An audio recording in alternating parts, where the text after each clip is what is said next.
issues around homicide, what are the trends, what are the mechanisms, investigations, and I think each and every presentation to some extent has either alluded to or directly referred to, well, what does this mean for resolving the issue, what does this mean for prevention? So this panel is a mix of interesting preventative mechanisms that we need to think about when we engage with dealing with violence and homicide in particular.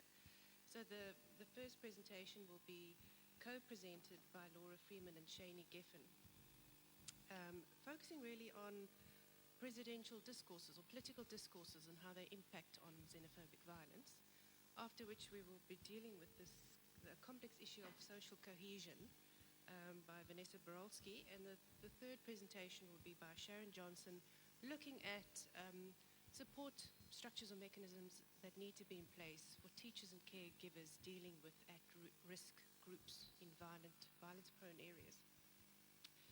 So without further delay, let me introduce Freeman and Shayni Geffen. Laura, as you heard this morning, is a program officer at the Safety and Violence Initiative. She heads projects on rebellion and insurgency in Africa. She's also done work on xenophobia in Southern Africa. And she's also lectured at the Department of Political Studies at UCT prior to joining SaVI. Shayni Geffen is a research assistant at the Safety and Violence Initiative. She has an honours degree in psychology, and she's been doing work on neighbourhood watches and community-based approaches to safety in the Western Cape, and also conducted some work on xenophobic violence. So with that,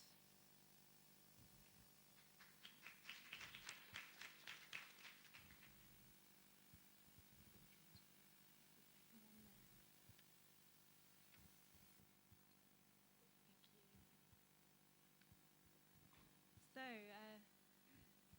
just when you thought there couldn't be anything completely different, here's something completely different to add into the mix of our colloquium. So, a risky, or a group that is at risk that we haven't really touched on so far in this colloquium is non-nationals. We don't have very much information, hard information, empirical information, about the risks that non-nationals face within South Africa. The best figure that we have is from Lauren Landau. He estimates that on average there are 3 serious events committed against non-nationals a week, and that's generally 3 deaths. That's generally 3 homicides. And we know from some limited studies that non-nationals tend to be the disproportionate victims of crime. So the Khayelitsha Commission of Inquiry is one of the small snippets that we have into this. They found that non-national spaza shop owners received 95% of the crime in spaza shops, but they only made up 50% of the spaza shop general population. So we know there are some indications that non-nationals are at a greater risk of crime, including homicide, but we don't have full information yet. I think the 3 per week may be an underestimation. It's certainly not an overestimation.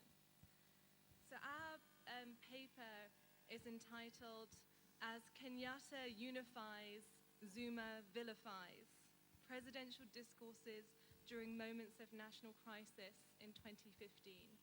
And I'm just going to introduce the theme to you, and then Shayni is going to do the majority of the presenting on our findings.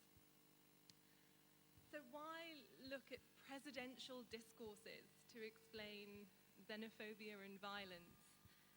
Are we stretching the theme of homicide a little bit too far? Are we indulging ourselves because we're members of SaVI already and we can get into the conference? What are we doing?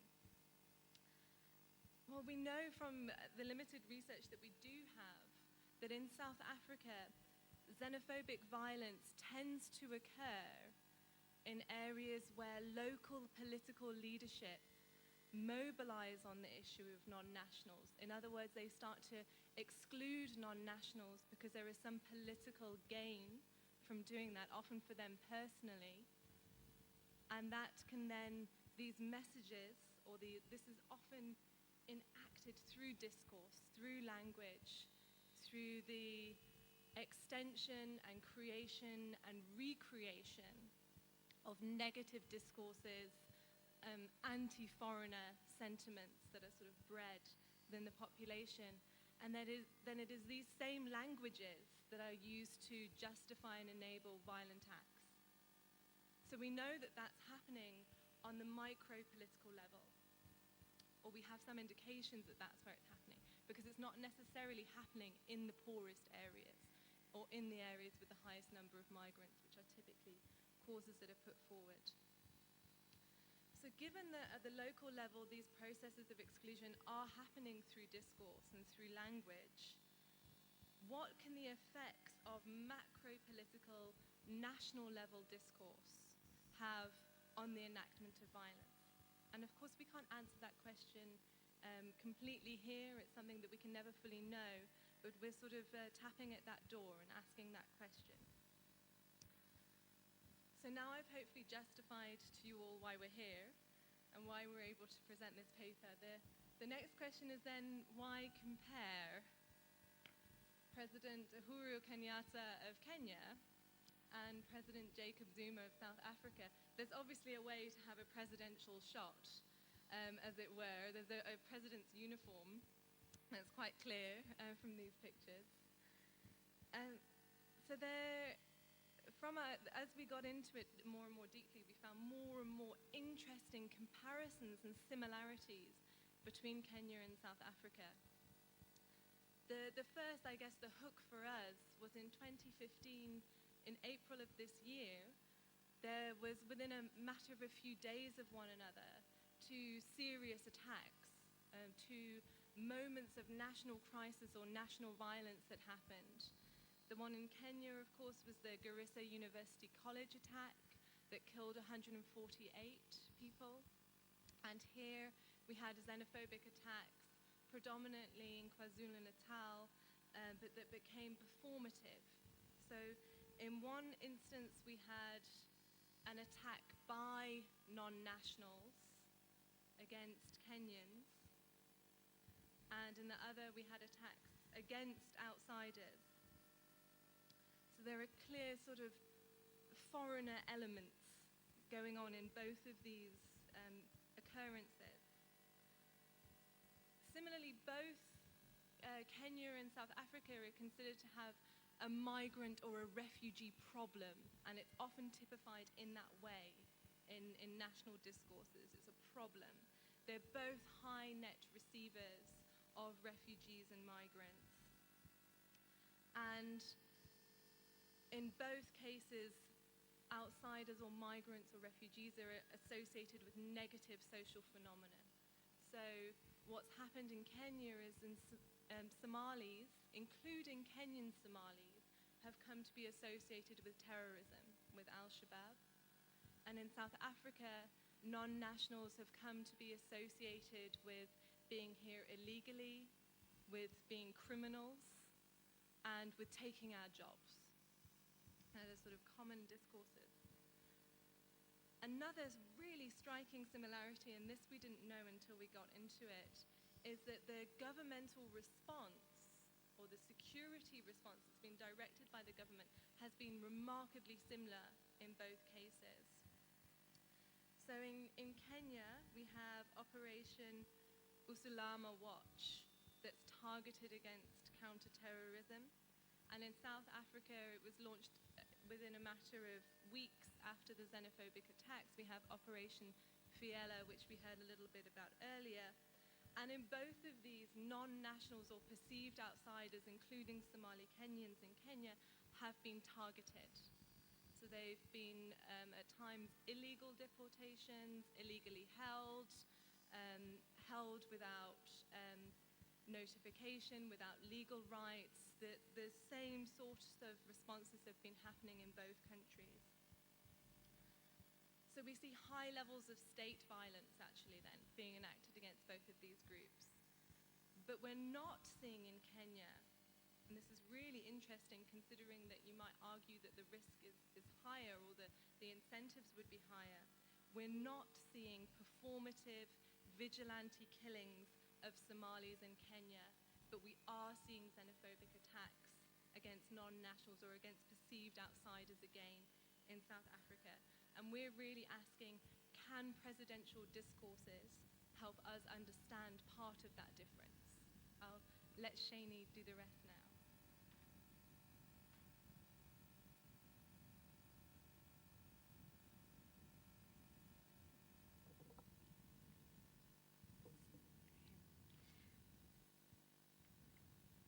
Good afternoon. So following on from this, our research study aimed to explore what discourses do Kenyatta and Zuma draw on in their presidential speeches following the April 2015 attacks.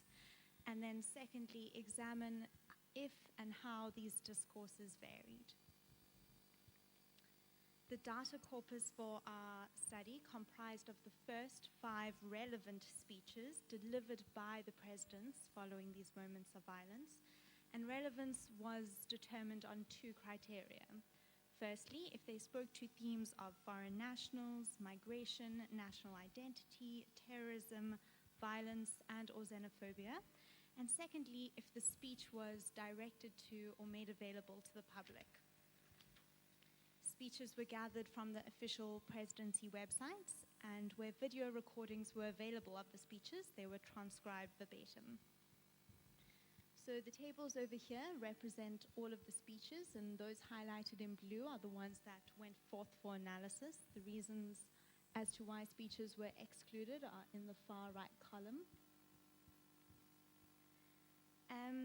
We used discourse analysis to analyze our data, and unfortunately, due to time constraints, I'm not going to go into it too much, but the basic principle of discourse analysis and how it differs from thematic analysis is that it's not so concerned with the consistencies or the themes which emerge in the data. It is really concerned with asking, what is the function of this language, and how does the language which the presidents use act, if you will, in certain ways, and how does it act to form certain constructions? So once again, due to time constraints, the following section will really just provide an overview of some of our findings, which have come from a very deep and intense textual analysis. But hopefully during the question session, there'll be time for us to unpack that further if anyone's interested. So our analysis revealed that there were 3 main discourses which the presidents drew on and fed into when making sense of these national crises. The first is positive self-presentation. The second was the presentation of non-nationals. And finally, how the presidents discursively constructed establishing a way forward. So positive self-presentation is when speakers engage in various discourse strategies to convey a positive impression of themselves, to present themselves or their group, in this case their country, in a good light. So this is a common discourse drawn on by the political elite. And Kenyatta and Zuma employed 2 main discourse strategies in order to achieve this positive self-presentation. The first is denial of problems, or denialism. So that's like denying that there are any problems in their country, denying that there's any intolerance towards non-nationals.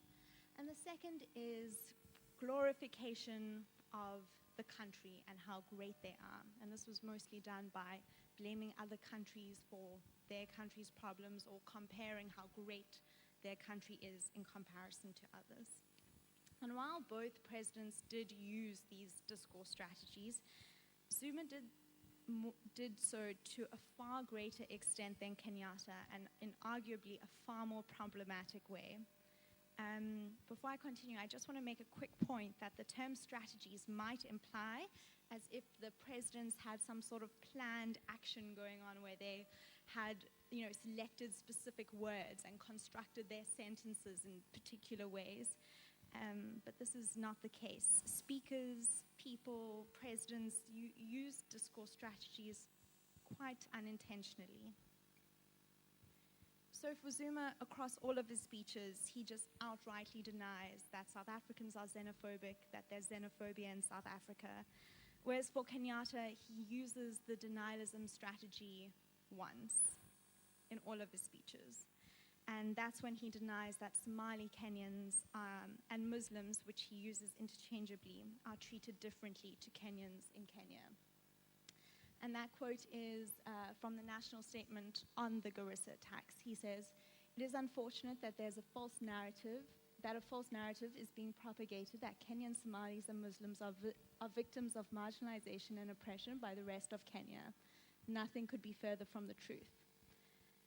For the Zuma quotes, in his national statement on the xenophobic attacks, he starts off by saying, "We reiterate our view that South Africans are generally not xenophobic."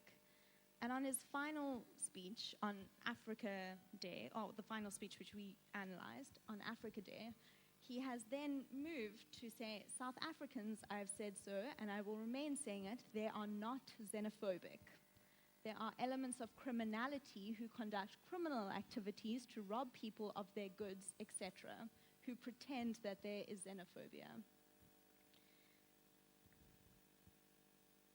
These discourse strategies of denialism are not only located to the academic world. I mean, they have very real socio-political consequences. It upholds oppressive power relations. It mitigates violence against those perceived as others, and all the while it allows presidents to almost shirk off the responsibilities of addressing the violence and the inequalities against non-nationals. The second strategy used to create this positive self-presentation is that of national self-glorification.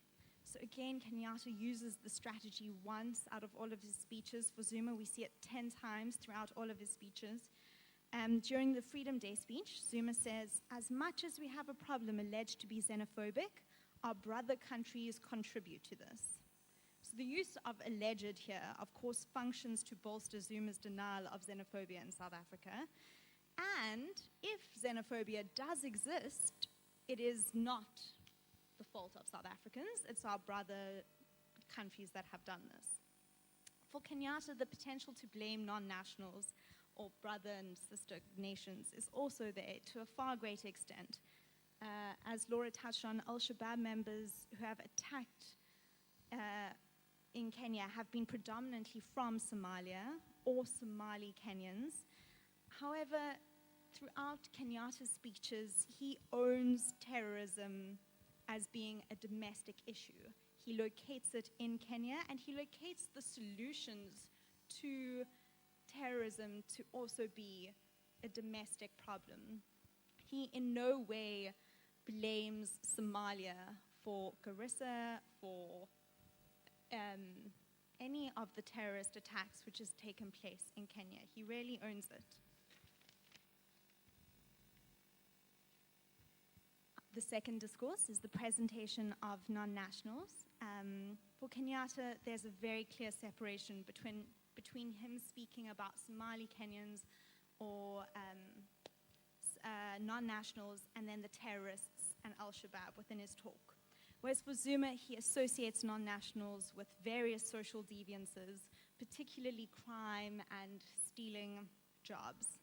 By Kenyatta being so clear and specific with this separation, it really does not open up the possibilities for conflating non-nationals with terrorists to occur. Zuma, though, through his linguistic vagueness and this conflation, it allows the possibility for non-nationals to become scapegoats for the country's problems. And it also operates in a way as a means to mitigate the seriousness of the xenophobic violence which is enacted against bodies which are perceived as being other. So to give you an example, in his Freedom Day speech, when Zuma is speaking about the locals who died in the 2015 April attacks, he says it is unfortunate that these attacks have resulted in the killing of 5 young South Africans. And then when he speaks about Emmanuel Sithole, who was the non-national that was killed, the adjective he chooses to describe Emmanuel Sithole is illegal. Somehow, when we're remembering his death, he finds it important to emphasize that he is an illegal immigrant rather than young. The final discourse relates to how presidents speak about the way moving forward from these moments of national crises. Out of all of his speeches, Zuma mentions the need to quell violence 13 times, in comparison to the one time where he says, we need to end these intolerances. For Kenyatta, we see he is just about changing attitudes. He states we must break down the walls of intolerance that exist if we want to combat terrorism. We need to come together. We need to unify. And Kenyatta really moves the conversation past condemning the violence of Al-Shabaab and follows it with the unmistakable, explicit need to come together, and that will result in behavior change. And perhaps it's this variation, this calling for a change in attitudes from Kenyatta versus Zuma's condemning of violence, but at the same time kind of maintaining negative attitudes that shed some light on the confounding data of xenophobia being present in South Africa. After all, if you appeal to change behavior but do not bolster it with working to change attitudes as well, the potential for intolerant attitudes to continue rising is far greater. So to conclude, while these discourses, I've presented them as being three separate ones, they really aren't discrete. They all converged and collided to bolster one another, and often a single quote of text would draw on all three. For Zuma, he's very much about condemning violence, but at the same time bolstering xenophobic attitudes. And Kenyatta, he is all about changing attitudes, breaking down intolerances, and recognizes that terrorism is a national problem belonging to all. And drawing on the conversation which I think was started yesterday, the way in which we talk about things matter. It has consequences. So when we start to consider what is needed to prevent xenophobia, homicide, and other forms of violence, we can't overlook the importance of the language which we use to speak about these things, especially when it is espoused by the political elite. It has some very real-life consequences.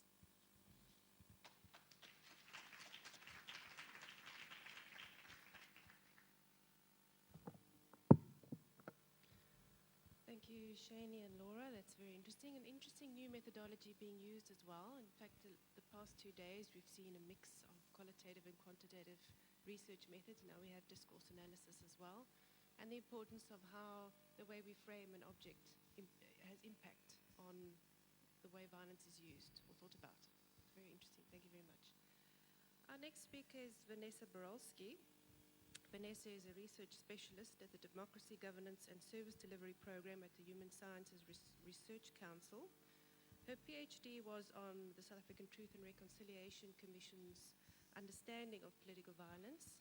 And Vanessa's worked in a range of different research fields, including human rights, social cohesion, which is the subject of her paper, political and criminal violence, policing, access to justice, and at one point she was a researcher for the South African Truth and Reconciliation Commission. So I welcome Vanessa to speak.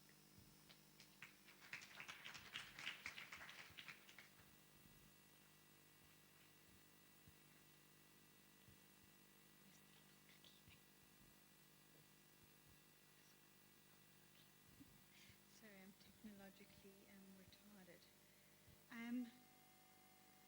Okay. And short. I just want to say up front that this was a very ambitious title, and the reality is I wasn't able to answer the question during the course of the presentation. But nevertheless, what I do is try and grapple with some of the implications of that question. My research is, this presentation is based on a 32-month mixed method international comparative study that we did in Brazil and South Africa, which was trying to look at the relationship between social cohesion and violence. It had a number of different components, which included collecting both qualitative and quantitative data. But here I'm focusing very much on the qualitative aspects of the research, which primarily involved looking at two large interventions that were implemented in Cape Town, violence prevention through urban upgrading, and the pacifying police units in Brazil that we've heard something about. So here I'm just going to actually talk about the South African ethnographic research. The concept of social cohesion is a broad and contested concept, and there's a lot of lack of clarity about what it actually means. It's been used to refer to a whole range of issues, including shared values, tolerance, recognition, economic inclusion, participation networks, etc., etc. But despite that, I think it's significant to look at it because it's been used widely in international policy discourse, and it's increasingly being incorporated into South African policy discourse. I think essentially what the notion is trying to get at is, what are the conditions of solidarity in a democratic nation state? How are societies held together? So what we tried to do in this research was interrogate this idea in the context of Khayelitsha. So far there's been very little empirical work on social cohesion in the global south. As a result, you have a lot of theoretical generalizations in the academic literature based on survey data from the US and Western Europe. As I said, despite this, it's being incorporated into policy. And in South Africa, I think there's a tendency to focus on consensus around values, which may devalue democratic pluralism and a recognition of the very real divisions we have in society. So how does the concept of social cohesion relate to violence? On the one hand, there's a hypothesis that a lack of social cohesion or weak social ties leads to a lack of social control and ultimately to violence. On the other hand, it's asserted that social cohesion can act as a protective factor against violence. Another concept related to social cohesion that we were investigating in this research was the notion of collective efficacy, which was developed by Sampson, which refers to social cohesion among neighbors combined with their willingness to act on behalf of the common good. So it's very much about converting social ties into effective collective action. It's about the way in which residents develop a willingness to act together based on relationships of mutual trust. For me, I mean, an immediate question that's raised by Sampson's definition is, what is the common good in the South African context? As we know, South Africa is a deeply heterogeneous and divided society. So the place where we did our fieldwork is Khayelitsha, and I think it's an important point to make that Khayelitsha is not, it's part of a broader urban, racially segregated form that was established under apartheid. In fact, Khayelitsha was one of the last townships to be established under apartheid in order to consolidate black settlement in the urban areas of the Western Cape. It suffers from high levels of unemployment and poverty. Half of the dwellings are shacks. It also suffers from very high murder rate, which is well above the national average, and a variety of surveys have shown high levels of fear in a number of areas of life there. So what we found in our ethnographic fieldwork is there isn't a lack of social cohesion or social solidarity. In fact, there are numerous forms of informal social organization. As we know, South Africa has a legacy of a lot of different types of organizations, such as Stokvels, anti-apartheid organizations, and in many ways these networks have been needed to survive both poverty and repression. But what we also found is that these networks are very malleable. On the one hand, they can be conduits for friendship and support, at the same time as they can be conduits for exclusion and violence. So these informal networks in the Khayelitsha context have far more significant social and symbolic resonance than formal institutions. As a result, you have this kind of interaction between formal networks and informal networks, which leads to what's being characterized as overlapping rings of authority and governance. And this, as Sharon has argued, leads to pluralization of security. So security is not only about the police and formal institutions. In general, it seems that citizens have an ambiguous relationship to the state. While they expect the state to provide services and goods, often the authority of the state, in particular the police, is deeply contested. So while Western literature on social cohesion tends to assume that people are very individualized and autonomous, and that's where you get theories like Sampson's notion of collective efficacy, in South Africa you still have a strong tension between individualism and communitarianism. As one interviewee explained, individualism is in the head, it's not in the blood. So during our field work, we came across many examples of both individual and collective acts of solidarity. It seems, and I don't want to generalize this, but that many subjects in Khayelitsha begin from a position of mutual connection and mutual relations. So these are not individual subjects who choose to intervene for the common good, as we would understand it happening maybe in a more middle-class area. This relationship of mutual connection is actually part of people's identity. It's a part of who they are, and it's woven into the fabric of social life and social organization. But there's a dark side to these connections, this type of mutuality. One of the classic indicators of social cohesion is, do you recognize strangers in your neighborhood? In Khayelitsha, people know each other, but this knowing can be a source of violent retribution. So, for example, those who are identified as criminals are subject to violent public punishment. As this quote illustrates, in the evening the neighbors gathered and looked for the young boys who'd been accused of robbery. Guns and any object that anyone had were brought in for the search, and they were found and were tortured. So I won't read the rest of that. On the other hand, those who report crime are known to those who commit crime. As this fruit seller explained why she didn't report an attack on her by young gang members who she knew. So while traditional crime prevention approaches are premised on using community knowledge, in this kind of context, knowing can be dangerous. These relationships of mutuality also lead to the enforcement of a moral community against an other, which is often organized as a violent public spectacle, a performance of moral community. I had a quote there, but it's gone. Oh, there it is, okay. This is just an example of people gathering around a Chinese 5-rand store because they felt that the people there treated one of their employees there badly, which is, it's a contradictory thing, because on the one hand, people were gathering to defend the interests of a worker, but it turned into a demonstration of xenophobic violence. So in Khayelitsha, taxi associations play a critical regulatory function. It's obviously part of the history of informal regulation in many townships. They appear to be a far more powerful presence than the police. They're well known for their use of coercive force.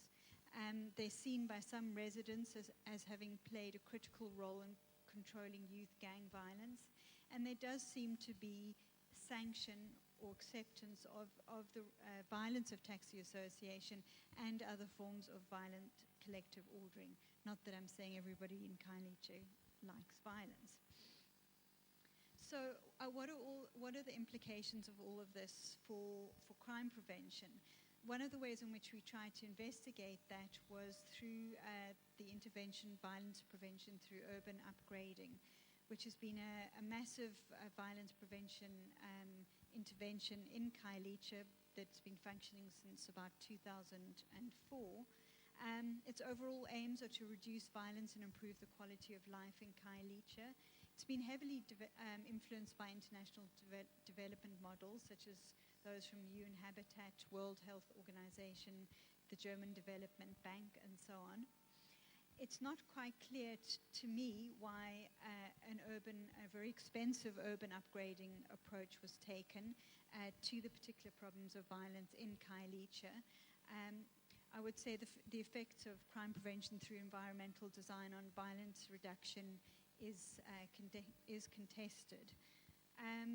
So VPUU is primarily an urban upgrading initiative, but it links this to work streams that seek to improve the quality of life of citizens through social crime prevention, which they define as addressing harmful social culture. They also try to address issues of sustainability through institutional crime prevention, which is about supporting local organizations to take ownership of spaces that are created through the intervention. And before going further, I think it's important to note in terms of the HSLC's analysis is we didn't collect quantitative data or any other data that could conclusively prove or disprove VPUU's impact. Instead, what we thought was important to understand was the context in which the intervention was located, the processes through which it was implemented, and the meanings attributed to the intervention by social actors themselves. As a result, we used an ethnographic methodology which allows an understanding of meanings, beliefs, and values and practices of social actors themselves. And it very much tries to understand human experience on its own terms rather than judging it from a normative position. So what is VPUU's relationship to social cohesion? Itself, in its latest testimony to the Khayelitsha Commission, argues that it draws on a South American model that focuses on the building of community cohesion and social capital. In general, VPUU does emphasize the importance of community ownership of the process of development. It argues that it utilizes a participatory methodology which strives for negotiated solutions, and it claims that during its period of operation in Khayelitsha, that its community engagement processes and the creation of democratic forums have actually built social cohesion in Khayelitsha. What became evident through our investigation of the social context in Khayelitsha and the VPUU within that is VPUU very much focuses on trying to formalize space and social relations. It wants to create managed urban space, which is very much in line with international thinking about what you need to do in cities. However, it immediately encounters the difficult problematic is how do you create order in such a contested and informal space? So it tries to respond to this problematic by creating an explicitly apolitical and technical intervention. This is both in terms of who implements it, which has been a consulting company up until recently, and in terms of actually how the intervention takes place. In many ways, this is a very logical response to the reality of elite capture of development processes, patronage networks, etc. Ironically, in fact, some residents see VPUU itself as involved in a patronage relationship with the Khayelitsha Development Forum. And VPUU itself claims the political support of the City of Cape Town and the provincial government. So these things are not straightforward. So the way in which VPUU tries to avoid the messy political context in Khayelitsha is by creating its own parallel managed governance spaces, which are oriented to make sure that its development objectives are met, rather than working through local institutions which may be compromised in various ways. This has led to what Piper has called the designed meaning of community participation in VPUU. So at the foundation of the VPUU intervention are safe node areas, and the key decision-making body in those safe node areas are what are called safe node area committees or SNACs. But these aren't just open to the community in general. Organizations are actually invited and vetted by VPUU who make the decision about whether they are the appropriate organizations to participate in SNAC. part of the reason for this is to try and kind of minimize the impact of political organizations and just make them one stakeholder. So Piper's argued that this has led to, instead of community participation, the creation of leadership who are trustees of the project rather than direct community representatives. So in line with its general approach, VPUU very much emphasizes neutral engagement. So one of its key mechanisms to engage with communities are through surveys, which it sees as a neutral and representative of all opinions because they do a sample and they can prove the sample is representative and so on. As this quote from the Khayelitsha Commission illustrates, it's a way of ensuring that we get an opinion which is independent of any other kind of gatekeeping structure or political affiliations that are in place, so that the voice of the community can emerge. However, what VPUU does is conduct what it calls baseline surveys. I mean, if you look at the baseline surveys, they collect largely demographic information. There's some questions about the willingness of people to participate in crime prevention initiatives, and there's a mapping of spaces of social engagement, such as holy sites. However, again, this is a passive sampling of attitudes rather than active policy engagement. So, in general, VPUU also tries to use a very managerial and rationalist discourse and practice, another way of responding to the disorder of the environment in which it's located. So it emphasizes rules, correct processes. It insists on the ideal neoliberal, responsibilized, self-governing citizen as the agent of its interventions. So one example of this is the kind of onerous set of contractual obligations that are built into its model of support for CPFs, which means that for CPFs to get funding from VPUU, they have to provide accurate data on their membership, and they have to provide incident reports by each neighborhood watch member. They even have to have a development contract between the CPF and each volunteer. Given the kind of informality of neighborhood watches that have existed before, unsurprisingly, this kind of standard service level agreement really hasn't been very successful. One of the key sites where this tension has emerged is around the creation of formal kiosks for trading. So these formal kiosks, they provide important services such as access to water and electricity. However, what they don't take into account is the fact that informal trading is very embedded in a whole range of forms of sociality that are not simply about the rational extraction of profit. So, for example, as part of the formalization of informal trading spaces, VPUU enforces a contractual arrangement.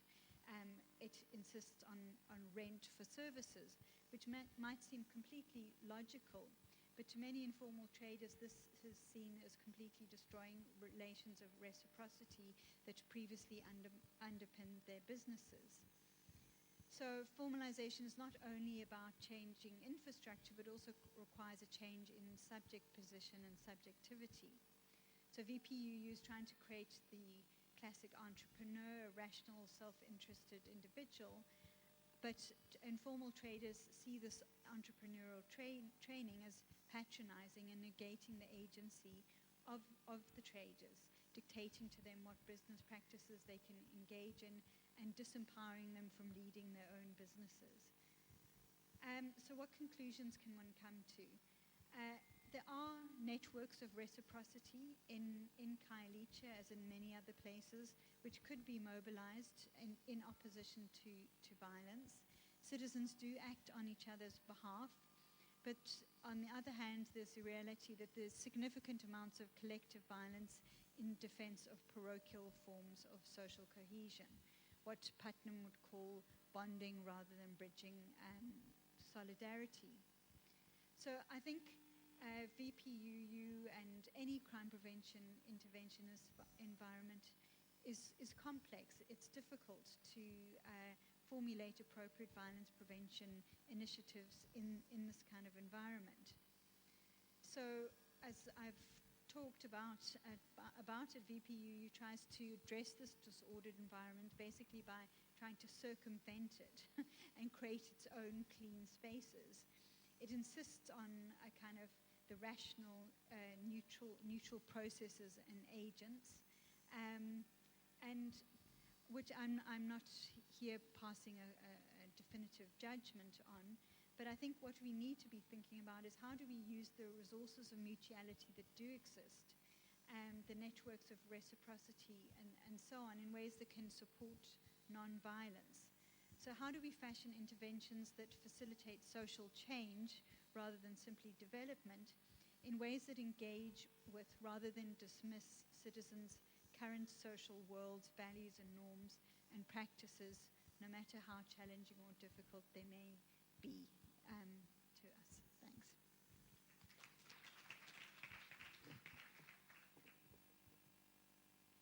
Thank you, Vanessa. A fascinating look at VPU as a case study through the lens of social cohesion, and also bringing to light very real contextual factors that need to be taken into account when using Western theories.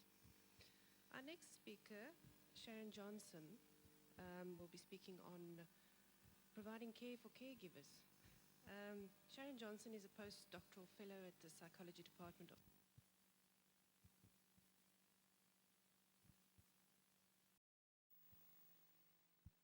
So my talk today is going to be on managing the legacy of violence on the Cape Flats with youth at risk. And I've been working in a youth care centre, which is the only one of its type in the country, because all the other ones have been closed down. So it was a very traumatized environment where the management was continually in court trying to find out whether they could live for another day. And it was very caught up in the politics of South Africa and the legislation around these care centres. So I'll try and give you, in these 15 minutes, a very condensed idea of what is happening in this area of looking after youth that are vulnerable and neglected, which we've heard from other talks are the most likely to end up in homicide or injured somehow because of they're in this category of males, between adolescent males. So let me get on with the talk. Fortunately, there is light at the end of the tunnel.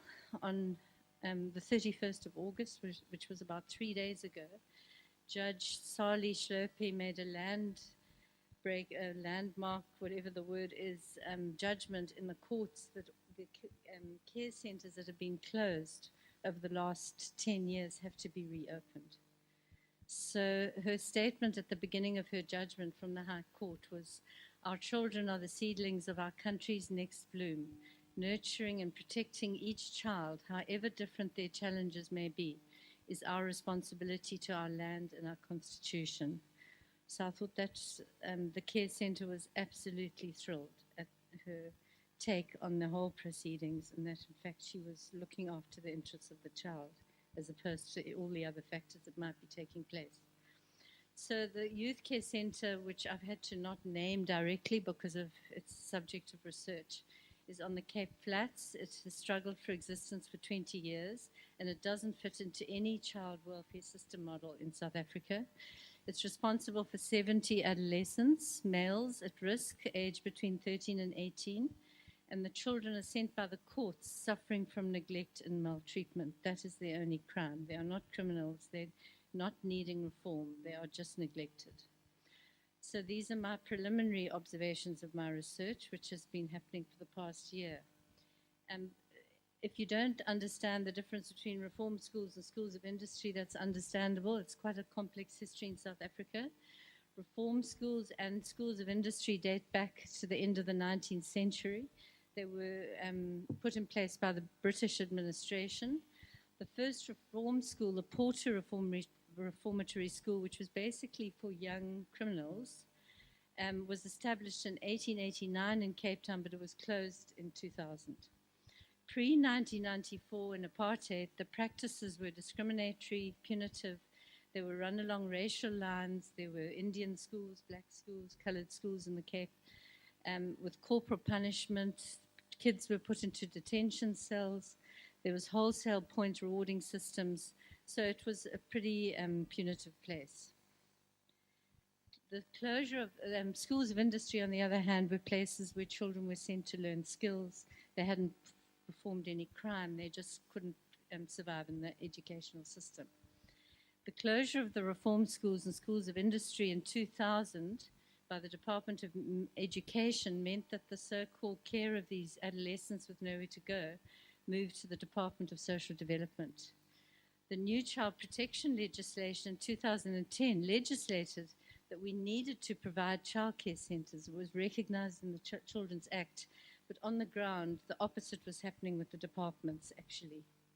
So the Department of Social Development's focus has been on child criminals in a reformatory system, which meant that children in need of who were neglected and in need of care were actually sent to prison.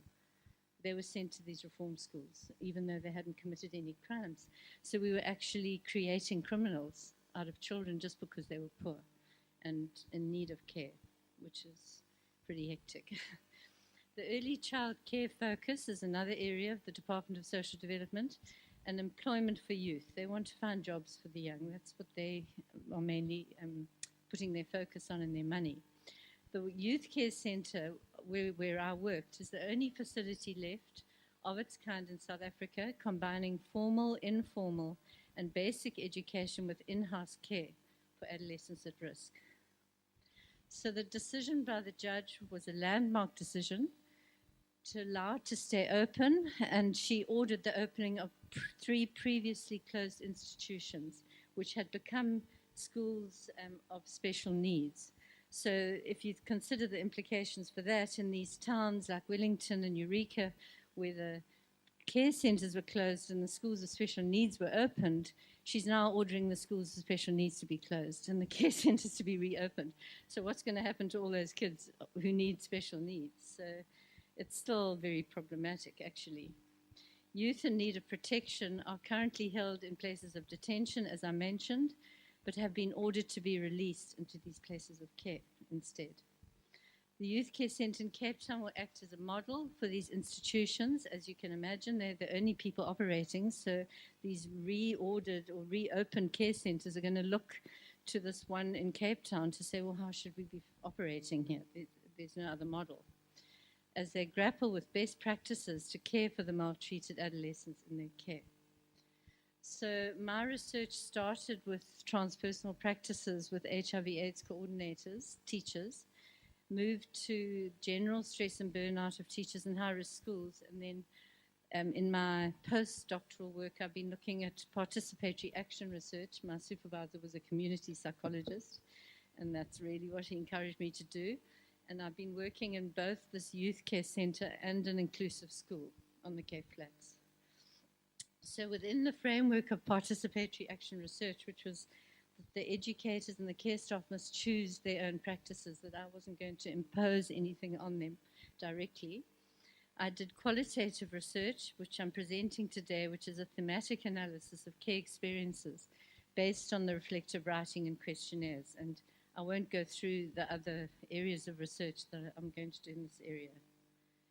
So the participants were 20 educators and staff, 16 signed consent forms, 9 were males, 7 were females. Their mean age was 52, so some of them are very much due for retirement age. As you can see from my previous slide, although I didn't go through all the points, I want to also capture the difference of the stresses pre- and post-apartheid on teachers who've been working for 20, 30, 40 years in the system, because they're all about to retire, and we're going to lose that information. So the mean years of teaching was 24, so they'd had a lot of experience, and most of them reported feeling stressed and burnt out. So their greatest stresses were working with the adolescents, aggression, rudeness, disrespectful, abusive learners, their no-care attitude, not being able to reach the learner, no respect from the Western Cape Education Department admin work. These were some of their stresses. They were affected by the trauma of the learners, vicarious trauma, hearing the stories. A parent was killed in front of them. They were sodomized by family members. They've been orphaned. They're in the foster care system. Nobody wants them. One learner was traumatized because he had not seen his mother for a long time. He cried and it affected me. No trust, no respect. So these were just some of the issues they were facing with the kids. So the demographic information revealed symptoms of extreme stress. They had anxiety attacks, sleeplessness, mood swings, headaches, hypertension, burnout with physical breakdowns. Some were hospitalized. There was emotional exhaustion, isolation, feelings of unmet needs. They were multiply traumatized with features, all these different types of trauma. We're looking in South Africa at continuous trauma as a way of looking at trauma rather than PTSD, which is one event which causes trauma, but this continuous trauma that people are exposed to, with symptoms of the PTSD of fight, flight, or freeze, depression, confusion. So I met with this group weekly for 1.5 hours over 6 months, which in a session which involved group sharing, physical trauma and stress-releasing exercises, emotional transpersonal techniques, and cognitive insights and psychological understandings as they're shared amongst each other. So if we look very briefly at maltreatment of adolescents, you can see that it's not just developmental, it's also ecological. We have to consider things like neglect, abuse, family dysfunction, community violence, and poverty.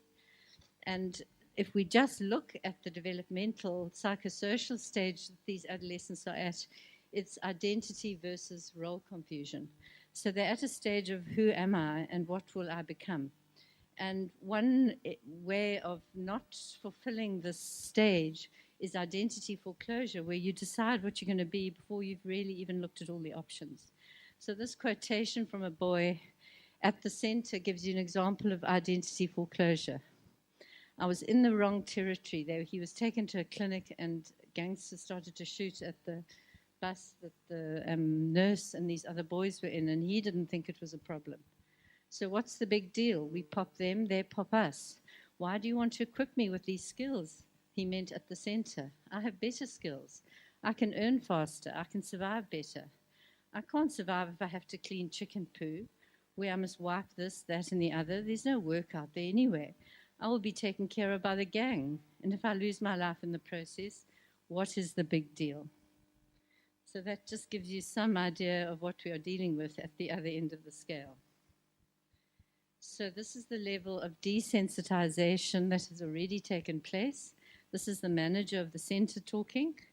It is a game, like you go into a games arcade, and what you do on the screen there, this is what our kids are doing in real life. This kid is 16 or 17 years old. He was pushing the limits in terms of counseling and what he wants to do with his life. Our center aims for an integrated, systemic response to the challenges that play themselves out daily in our communities. So the caring program, if you look at resilience and strength for adolescents, you need a loving, supporting person who can give them a different view of themselves. Later in life, they need a partner who, if they get married on becoming a parent, who's supportive. They need to experience a therapeutic intervention to resolve issues, and they need to achieve an integration of the maltreatment experience through a coherent view of self.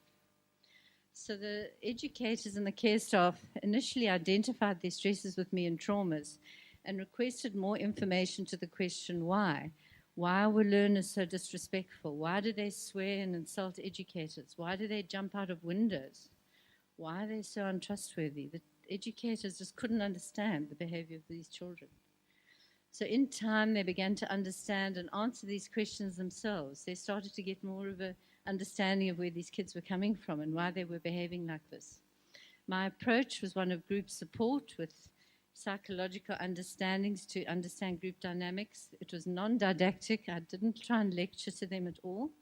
There's multiple de-stressing and de-traumatizing tools such as trauma release exercises, transpersonal psychology, emotional and physical techniques, and group sharing. Each week, the group responded to the workshop and suggested what should transpire the next week. The following program became the model of group care. We started off with calming music, and they wrote in their books about what they had experienced the week before. They then did quiet time of mindful breathing, where we just literally sat for 5 minutes and just followed our breath. We did nothing else. Then there was a group exercise with emotional processing. Sometimes we did a bit of dancing, or we breathed through the negative emotions that people were feeling, or whatever the group felt like doing. Sometimes we massaged each other's hands. We just basically connected to each other. And then there was a closure. After the group sharing of the past week's stresses and traumas, there was a closure with dance and song. And once a month, the full session was taken up with tremoring with trauma release exercises. So the major themes to emerge were stresses and their responses, well-being and their responses, with sub-themes of learners, family, peers, school, and society, examining the different impacts of stresses and well-being, and then the impact of the support groups with emotional, physical, and cognitive mental understandings. I'm not going to go into all those themes today, we don't have time, but overall, educators recognized their high stress, burnout, and exposure to trauma levels. They took ownership of the process, which I think was very important. They found their own classroom to work in, they put out the chairs, they made sure it was clean, they ordered tea every week. I didn't do any of that. So they took ownership of it. There was a combination of group sharing with practical, physical, emotional, and cognitive tools. The centre has opened up the workshop to all personnel, and it plans to introduce these caring practices into the classroom with learners. So after the first term, this is what an educator said was most helpful. Getting together in a safe space. We seldom have a chance to calm down and reflect. We are always in a rush. One can download, listen to others, share experiences. Massage helped, music and Tai Chi is great. Great workshop, will benefit, thanks a million, thoroughly enjoyed it. Will make use of experiences. So the manager of the centre said, we have given our staff a lifeline. Not all of them have taken it, but it is there, and I think that this has made the school a better place. I think that our department needs to look at creating this kind of space in a formalized way, that wellness becomes a part of institutional offering. I know that finances are a challenge, but if you look at the attrition rate of teachers, absenteeism rate, sorry about the spelling, if you need to have a wellness facilitator that will continue. This should not be cost intensive, but the need is incredible. I haven't gone into the possibilities of how to implement this, but if in the questions you want to ask me that, I can give you some of my ideas.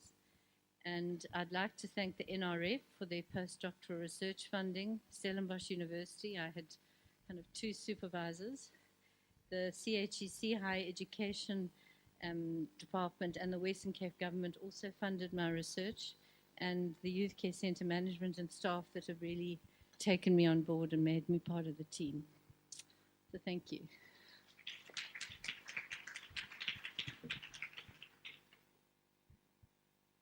Thank you very much, Sharon. I think this speaks to the issue that's come up the past couple of days in terms of imprisonment as meant to be a last resort, not a first resort, and developing safety nets so that at-risk groups don't, by default, end up incarcerated, which only makes the problem worse. So I think we can open up for questions. The usual format, about 4 questions. There. Grania and Jean.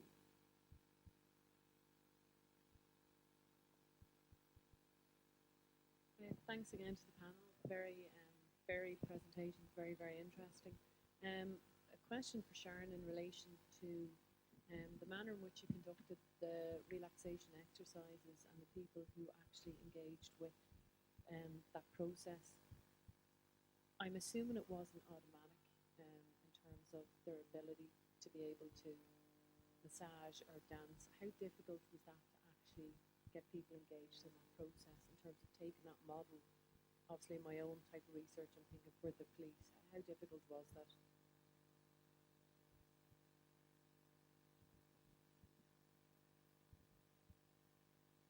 Thank you. Hi, Sikon Folosi again, and thank you to the panel for the presentations. I have comments to Vanessa and Sharon.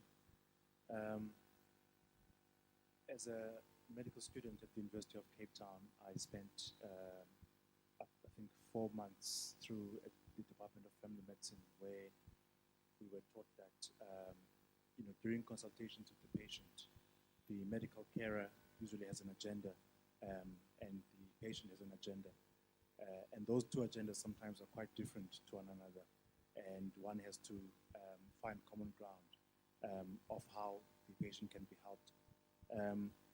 The feeling I have especially about VPUU and its success or failure rates, is the perception that residents of Khayelitsha might have about themselves being case studies. In other words, the problems that they have identified by people from outside who are not them, who don't live in Khayelitsha, who don't speak the language, who don't look like them, who come and identify problems and bring solutions which they think will work in their situation. And it's the agenda thing. I think we might be driven by goodwill or academic excellence or career progression, but their agenda is really to live, to just be able to get up tomorrow and find the money for food for the following day. So perhaps there's some discordance in terms of that. The second question goes to Laura and Shayni. I just wanted you to talk about the level of education and literacy between the two presidents. We know about Jacob Zuma, but I think Kenyatta's level of education and literacy is perhaps something that you could elaborate on. And what are your thoughts about the absence of xenophobia at the corporal or boardroom level? I mean, we know in South Africa that there are foreign nationals at those levels, but we never see xenophobic violence at that level. And perhaps can you shed your thoughts about why that is the case? And lastly, the question about the effect of politically influential people in South Africa towards xenophobia. I think it would be insightful if you were to talk about perhaps people like Jacob Zuma's son who were making a lot of utterances, anti-xenophobic utterances around that time, and the effect that might have had, including King Guduzalutini and the subsequent violence that we saw erupting in Durban around that time. Thank you. Thanks to the presenters, to Laura and Shayni. Just about your method, I just wondered the extent to which English words on their own can be interpreted in the same way in different contexts. I say this because I've recently spent about 3 weeks in Kenya over the last 6 months, and although I'm fluent in English, it was quite clear to me that what I was saying, what was being said, was often I wasn't understanding and they weren't understanding, because words are understood differently. Often what is not said is what is being said. and I also wondered the extent to which it's a false comparison in the Kenyan context, where Uhuru Kenyatta is drawing his power from divisions within the Kenyan populations amongst various tribes, whereas in South Africa, the power is drawn from saying the foreign nationals are other and we are together. So, questions around that, those issues. Then also to Vanessa, thank you for articulating some of the discomfort I felt with VPU and not being able to identify exactly what my discomfort, where my discomfort was arising from. And to Sharon, I'm glad people are doing action research. It's great stuff.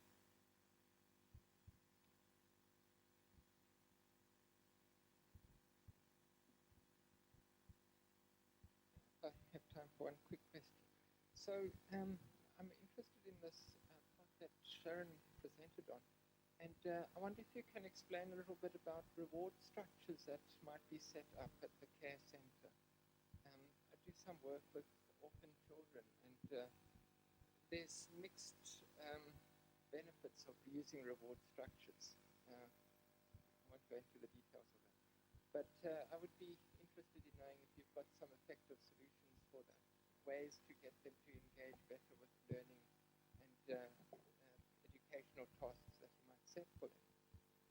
And if I could ask one other quick question of Laura, I know it was a little bit similar to the previous question, but was any of the data used in that based on translations also in the president's own language?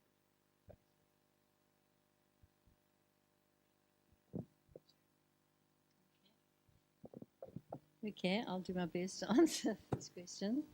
The first one was about how do you engage, or the difficulty of getting people to engage with what you are doing. And that is a difficult one, and there was often a conflict between what the centres and the management or the schools wanted and what the teachers wanted. So I always get buy-in from the managerial, at the managerial level, but when you actually need the people from the ground to buy in, obviously research is always voluntary and they don't have to come, and that becomes quite a tension between the people, the management saying, no, this is part of staff development, which is dictated by the Department of Education. It is something they should be doing, but nobody actually wants to come and do anything. So how do you resolve that? So I've always tried to just keep an open space for those who need it and not see it as everyone having to be there every week.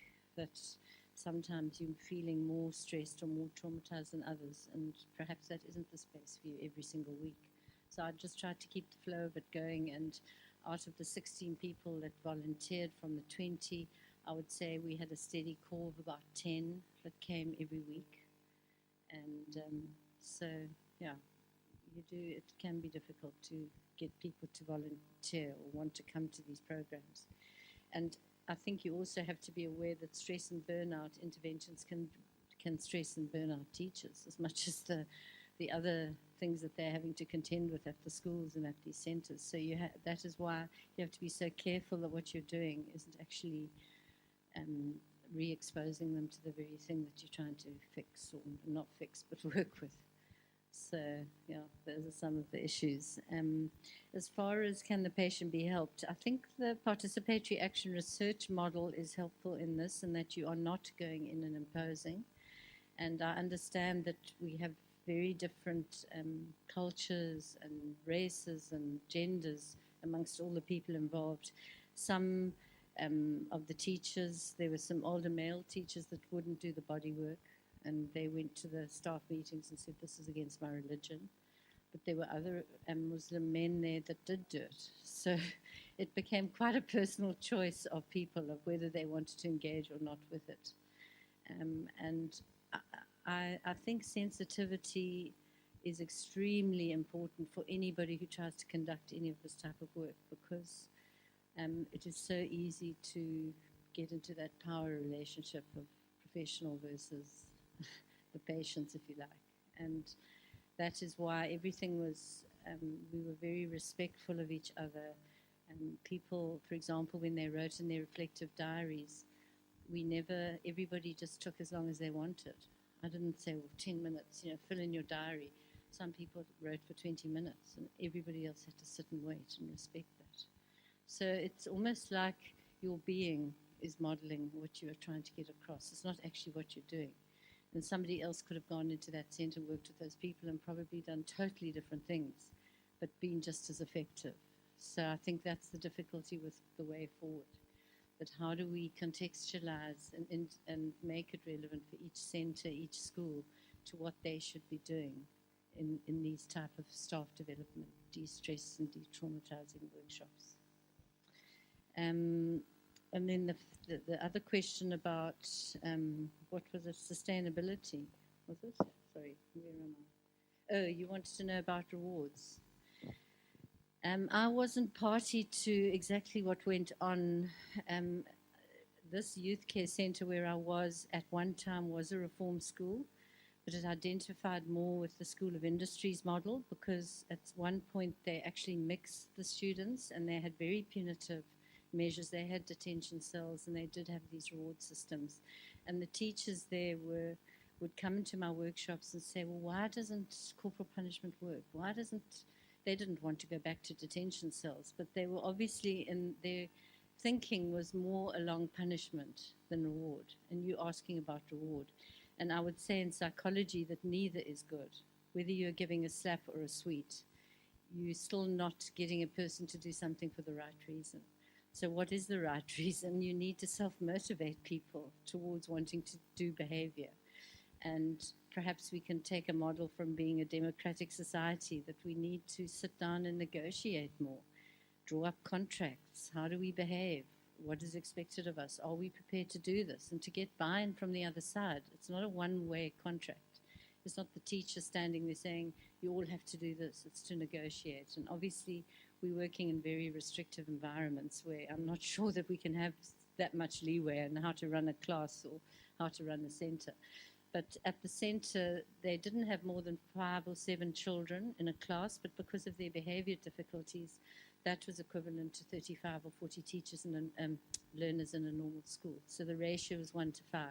If you have one child in need of care and neglected, they are equivalent to 5 children in a mainstream school. Just to give you some idea of the difficulties involved in working with these kids.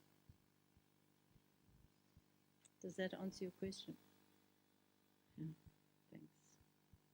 And I think we mustn't forget that learning should be fun. You know, half the trauma of these children is what they have experienced in the schooling system, that they can't read and write, they can't, perform in a classroom, and that is very traumatizing for them. They would rather jump out of the window than be shamed in front of all their colleagues. So the teachers have to, avow them if they can write their name or do a dot to dot, and they might be 13 or 14, and it's an achievement to write your name. They had HIV/AIDS testing in the center, and 16-year-olds didn't know how old they were. The people came in and asked for their ages, and the children couldn't tell them. So that gives you some idea of what neglect and maltreatment means.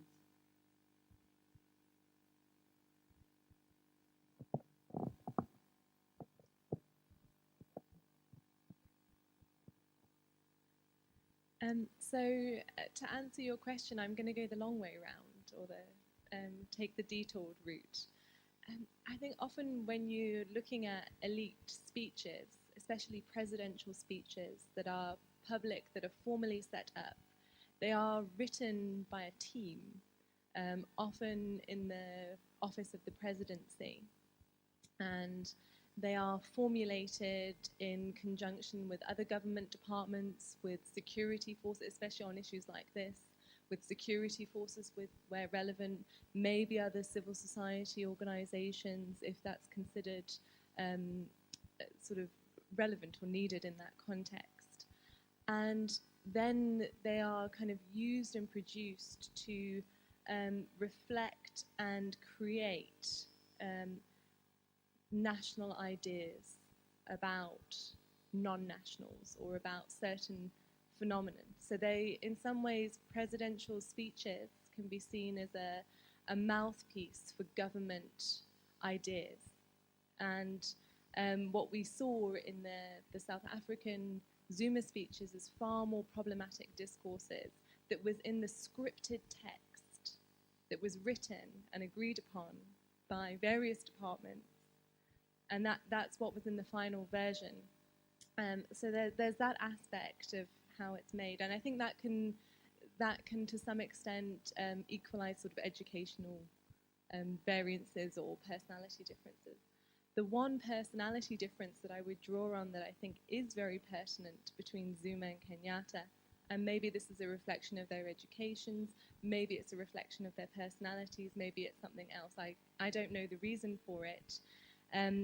But that Kenyatta stuck to the script, by word for word. Watching those videos of his recordings was just rereading the transcribed text that was officially released.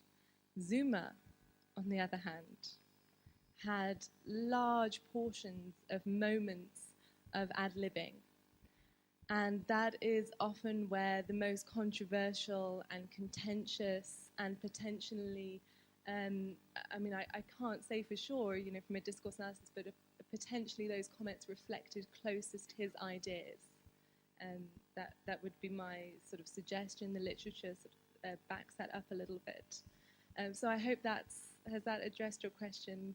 Okay, great. And on the role of other leaders, of course, the words of King Goodwill Zwelithini, other departmental ministers, other prominent figures within the public sphere were seen as inciting or as the sort of catalyst or the tipping point for xenophobic violence, this sort of performative, large-scale xenophobic violence. So absolutely, problematic discourses coming at every level. We just chose to focus in on the presidential discourses and to sort of reflect on that real macro-political level.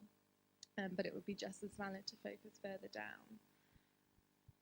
The question on the false comparison, I wouldn't say it's a necessary means to get political power to exclude others. I wouldn't say that's an assumption. I think that's often a political technique that is used by leaders, but it's not universal, it's not essential, it's not always necessary. And the idea that, Kenyatta is getting his power from being divisive within Kenya, and Zuma is getting it from dividing the non-nationals from the nationals, I'm not sure. I mean, we had a limited pool of speeches that we could analyse, so that's the first point. I would say within all of those, and we looked at the ones that focused on themes of national unity, of identity, those were the speeches that we focused on. Kenyatta at no stage used any of that, other than in this repeated phrase that Kenyans, I don't know if you spoke to them, but around this time, the one phrase that was repeated from Kenyatta again and again and again is "we are one," and at times he would put before that Somali Kenyans are part of our society, we are one. So he would be emphasizing the inclusion, not the exclusion. And there were problems and denials around that, of course, but he didn't build his speeches upon that.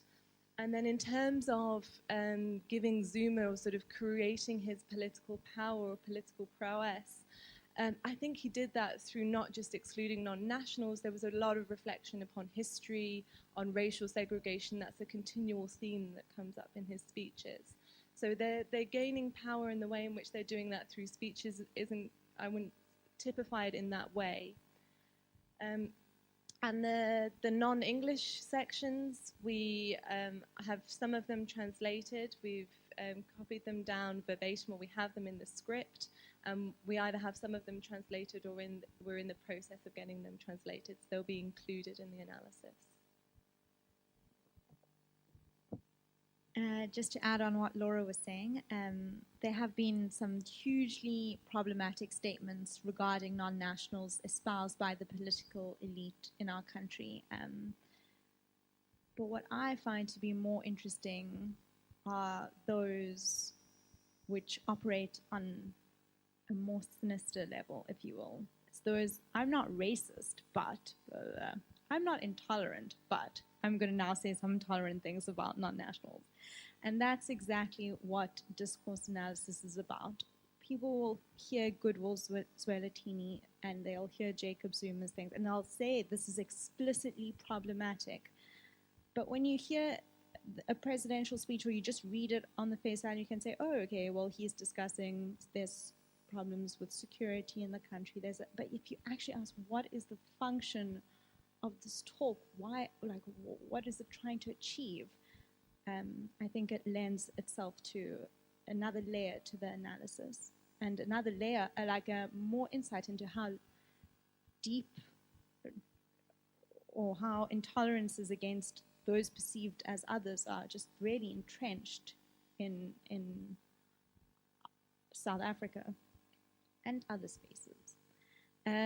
So the absence of xenophobia at particular levels, I think that Jacob Zuma spoke, in his speeches, he spoke about a very particular non-national which he endorsed. So those who were contributing to the economy. It was a very conditional acceptance. He would always say, we welcome foreign nationals who contribute to our economy and to contribute to our tourism and all the rest. The conditions were based on the fact that they would stay for a short period of time and that they were able to contribute to the economy.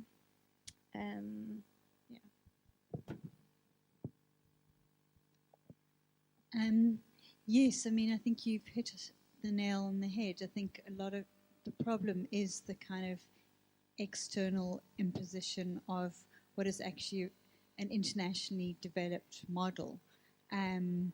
So it is a model that was developed elsewhere, and it's literally being applied in the South African context with minor adjustments. And I think while VPUU would argue that it does have a community engagement process and has included the community in the whole process. If you talk to ordinary people, they don't feel that they were included in the process and have had agency in terms of the development of the intervention and its focuses and so on.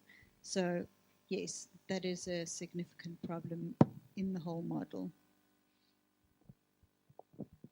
I'm conscious of the time. We have about 3 minutes, maybe 1 or 2 short questions. Anybody? No? Fatigue is settled in. Okay, so let's have our tea break. Thank you to the speakers. Thanks. If we can take a 15-minute tea break and then come back just for the final session. We've allocated an hour for it, but it doesn't necessarily